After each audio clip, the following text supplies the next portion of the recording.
మా బొడ్డోడికి పుట్టింటికి తీద్దామని 2 వారాల క్రితం ఫ్యామిలీని వేసుకుని గౌరీపట్నం గుడికొచ్చాం గురువు గారు. అన్నయ్య గారి పిల్లలకి మా పిల్లలకి అందరికి ఇక్కడే పుట్టింటికి తీయించాం. మా బొడ్డోడికి ఒక కన్ను ఎప్పుడు నీరు గారుతుంది. వాళ్ళందరూ ఐ హాస్పిటల్ తీసుకెళ్ళని చెప్పి ఓ గొడవ ఇటు పెరిగిపోయి కంట్లో పడిపోయి కళ్ళకి నీళ్లు వచ్చేస్తున్నాయి. అడిగి చెప్తుంటే ఎండ్రయ్యాలా అది వరకు కొంచెం రద్దీగా ఉంది. పిల్లలు మాత్రం చెయ్యదలకండి రా బాబు అని చెప్పి మా వాళ్ళకి మరీ చెప్పాం. బొడ్డోని తీసుకుని 100 రూపాయలు టికెట్ కొనుక్కుని తలనాలు ఇచ్చి ప్లేస్కి వెళ్ళాం. అందరూ బిజీగా ఉన్నారు. ఎవరిని అడగాలో తెలియక తిక్కులు చూస్తుంటే అంకుల్ గారు రెండమ్మ రెండని చెప్పి కూర్చోబెట్టారు.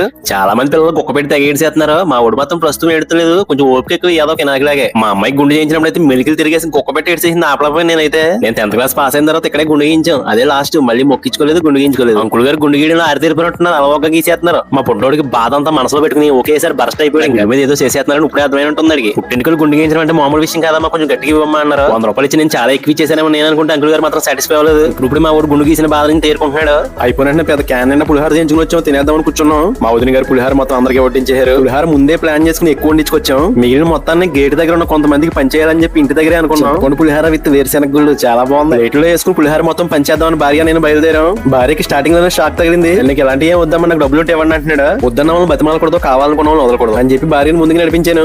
ఒక 20 మంది పులిహార పంచాం. స్టార్టింగ్ లో ఆయన తప్ప అందరూ బాగా తీసుకున్నారు. గురుగారు ఇక్కడ మీరు అబ్జర్వ్ చేస్తే అందరూ పెద్ద వయసులో ఉన్నారు. ఎక్కువ శాతం మంది వాళ్ళ పిల్లలు పట్టించుకోకపోతే వాళ్ళు ఈ పరిస్థితికి వచ్చి ఉండొచ్చు. చూడండి గురుగారు, పిల్లలకి ఎలా రంగులేసి వాళ్ళని కలుపుకోవడం అలవాటు చేసి వాళ్ళ మీద ఆధారపడి వెళ్ళబోతున్నారు. వాళ్ళు అందంగా ఏదైనా స్కూల్లో జాయిన్ చేస్తే ఇంచక్క చదువుకుంటారు. కానీ పొరపాటును కూడా పంపరాలి స్కూల్ కి. మనం ఇలా పులిహార పంచడం చాలా సంతృప్తి ఇచ్చిందని చెప్పి భార్య నేను ఒకరి మొహం ఒకరు చూసుకుని చాలా ఆనందపడ్డాం. ప్రతిరోజు మధ్యాహ్నం 12:30 నుంచి 3 వరకు భోజనాలు పెడతారు. ఏదో కొత్త కనపడుతుందని చూస్తాను. ఆ మెట్లకి షెడ్ వేసారనమాట. పిల్లలతో మనం మెట్లు గట్ట ఎక్కడేమని చెప్పి నడిచిపోతాం పక్కన రోడ్డు అంట. నాకు ఈ చర్చ్ లోపల కూర్చోవడం అంటే చాలా ఇష్టంగా ఉంటది. ఎందుకంటే ఎల్లగానే బలి సల్లగా అనిపిస్తుంది. ఆదివారం కాబట్టి జనం ఎక్కువ ఉన్నారు కానీ గురువు గారు, లేదంటే మిగిలిన రోజుల్లో చాలా ప్రశాంతంగా పీస్ఫుల్ గా బలి ఉంటుంది అనమాట. ఇక్కడ ఏదో ఎర్ర బాటిల్ రోడ్ కనపడింది, పాకుండా వెళ్ళిపోతాడు మా బుడ్డోడు. మా అమ్మాయి ఒకరైతే దిగండి ఒకరితో ఐస్ క్రీమ్ కొనిపించుకుని తినేసింది. బయట ఉన్న ఎండ దెబ్బకి చర్చ నుంచి కదలాలనిపించలేదు మాకు. లడ్డూలు డబ్బులు కలిపి బుడ్డాగడ గుండె మించి పోయాలంటే ఎందుకు పోయాలి నాకు అర్థం కాలేదు. పోయమన్నారు, నేను పోసాను. ఇంకా ఇక్కడ చాలా మంది ఫోటోగ్రాఫర్లు ఫోటో తీయించుకోండి అని చెప్పి అడిగారు. నేను వద్దన్నాను. నేను భార్య కుదరతో తీయించాల్సిందే అంది. 150 రూపాయలు అంటే పెద్ద ఫోటో, చిన్న ఫోటో అయితే 50 రూపాయలు.